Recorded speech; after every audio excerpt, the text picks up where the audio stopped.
네, 여러분 안녕하세요. 헌법재판소의 대통령 파면 결정 이후에 개신교 유력 목사들의 반응이 다양하게 나타나고 있습니다. 네, 오늘 이 소식 전해드릴까 해서 또 이렇게 영상을 통해서 인사드리게 되었습니다. 먼저 사회 참여적인 교단에 속한 진보를 대표하는 교회로 알려져 있지 않습니까? 향림교회, 이 향림교회를 담임하고 있는 한문도 목사. 한문도 목사는 지난 주일 예배 설교 때 헌법재판소의 이번 파면 결정과 관련돼서 다음과 같은 소회를 밝혔습니다. 참으로 상식적이고 합리적인 결론이다. 문영배 재판관이 선고 요지를 읽어 내려갈 때마다 10년 묵은 체증이 내려가고 마지막 주문을 읽을 때 그야말로 박수와 환호성을 치지 않을 수 없었다. 윤석열의 계엄 선포는 좌우 이념의 문제나 진보와 보수의 노선 간 갈등이 아니다. 지난 100년간 우리가 쌓아온 근대적인 상식, 민주공화국의 헌정 질서를 무너뜨리고 민주시민의 공통 감각을 훼손하여 야만의 시대로 되돌아가게 한 것이다. 그래서 이것은 반드시 제자리로 돌려놓았어야 했고 결국은 우리가 승리했다. 네, 이런 메시지를 주일 예배 설교 시간 서두에서 전했습니다. 이처럼 이번에 헌법재판소의 대통령 파면 결정에 대해서 10년 묵은 체증이 내려갔다. 환호성을 치지 않을 수 없었다. 네, 이런 반응을 보인 목회자가 있는가 하면은 또 한편에서는 이제 사기 탄핵이다. 이런 식으로 이제 이번 헌재의 판결에 승복하지 못하겠다. 이런 주장을 하고 있는 강성 보수 지지 세력들 있지 않습니까? 이 세력을 등에 업고 지금 국민 저항권 운운하면서 법치주의에 대한 강력한 불신을 주장하고 있는 광화문의 정광훈 목사 같은 이런 반응을 보이는 유형도 있었고요. 또 한편에서 이제 헌법재판소의 탄핵 인용이 있기 전까지 사법부를 위시해서 헌법재판관들을 향해서 좌파 카르텔 조직이다 이런 식으로 공격을 해왔던 세이브 코리아 손현보 목사 같은 경우에는 이번 헌재의 탄핵 심판에 대해서 승복한다는 이런 입장을 또 밝히지 않았습니까? 또 전한길 씨, 세이브 코리아가 만들어준 또 스타 아니겠습니까? 이분도 이제 승복한다는 입장을 피력을 한 것으로 보입니다. 이런 식으로 헌법재판소의 판결이 있기 전까지는 윤석열 탄핵 반대를 외치다가 탄핵 이후에 그러니까 파면 결정 이후에는 이렇게 또 입장을 바꿔서 헌법재판소의 탄핵 인용 결정을 승복하고 이른바 이제 다음 스텝을 준비하고 있는 유형도 있었습니다.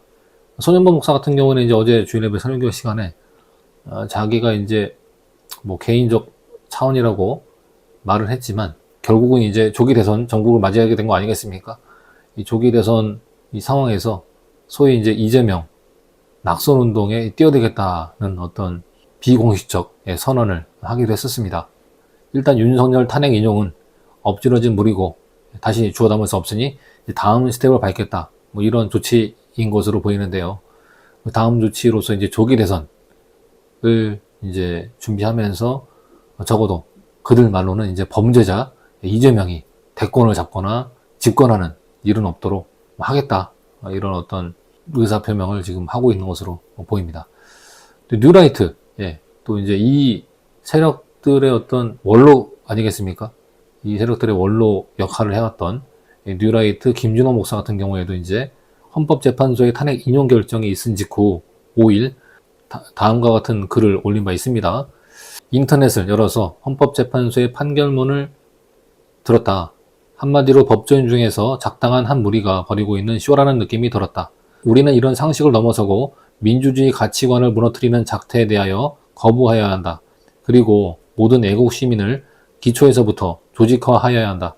조직화하여서 행동하여야 한다. 절대적으로 이재명 같은 자범 수준의 인사에게 정권을 맡겨서는 안 된다. 모든 방법, 모든 수단을 동원하여 정권 재창출에 나서야 한다. 이런 입장을 밝혔습니다. 아마 이 맥락에서 나온 것인지 모르겠지만 얼마 전에 주일 예배 설교 시간에 김준호 목사 같은 경우에는 이제 정치 아카데미를 개원하겠다. 이런 설교 메시지를 전하면서 후원을 요청한 바 있었습니다. 조직화의 어떤 시도가 아닐까. 예, 이런 어떤 보수 기독교 정치 인사들을 배출하기 위한 어떤 학교를 이제 아마 구성을 하려는 어떤 그런 움직임으로 보이고요. 이만큼 이제 결국 이제 조기 대선을 준비하겠다. 뭐 이런 뉘앙스로 읽히는 글이었습니다. 하여튼 뭐 헌법재판소의 판결이 마음에 들지 않지만 일단은 뭐 정권 재창출에 초점을 맞춰서 활동을 하겠다. 뭐 이런 내용으로 읽힐 수 있는 입장문으로 보였습니다. 네, 이처럼 그 헌법재판소의 이번 그 탄핵 인용 결정을 두고 지금 개신교 유력 목사들의 입장이 제각각으로 나타나고 있다는 것을 확인할 수가 있었는데요. 네, 시청자 여러분 어떻게 생각하십니까? 이번 헌법재판소 탄핵 인용 결정에 대해서 10년 묵은 체증이 내려갔다. 환영 일색의 입장이 있었는가 하면은 또 한편에서는 이제 뭐 사기 탄핵이다.